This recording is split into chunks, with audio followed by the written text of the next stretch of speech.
Richie and I have known each other for probably 10, actually I can take that back. Let me tell you, probably 20 years actually is how long we've known each other. Richie obviously is magnetic, and you knew kind of where his heart was and what the mission, where it would go. Project Unity evolved out of obviously his and many others, their heartbeat for this city. When Richie was explaining what was going on with what Together We Dine was doing,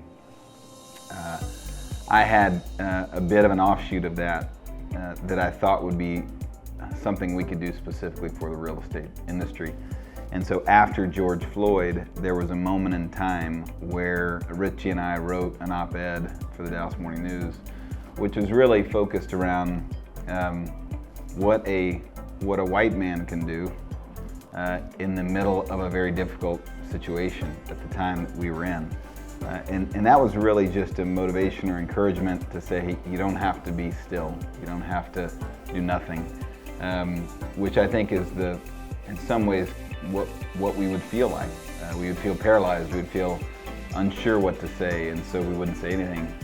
Instead, what we try to do is just kind of lay out 6 or 7 very practical things that someone could do to love their brother in a really hard time, and to kind of seek to be educated and learn and change from a lot of the hidden biases, some not so hidden, that we have. That then evolved into an idea of saying, hey, let's pull people together into a room. And that was kingmakers of Dallas, and that was up and coming leaders. That was a pretty mixed crowd of black and white, for lack of a better word, different sides of the issue that could come together and be willing to have a difficult conversation about race.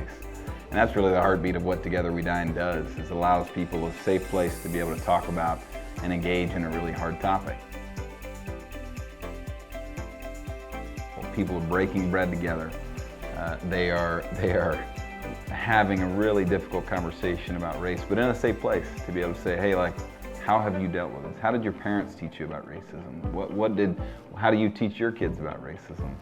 What's the last experience you had with racism? And that's something that, frankly, both sides of the coin can answer, usually from very different perspectives, obviously, but that's the special part about it. And what's come from that is relationships and bridges built, which really is the heartbeat of what Project Unity does. That's what that mission is about, is connecting those two different sides of the coin, if you will. So a lot of times I think that's what's so special about Project Unity, is the agenda is about building relationships.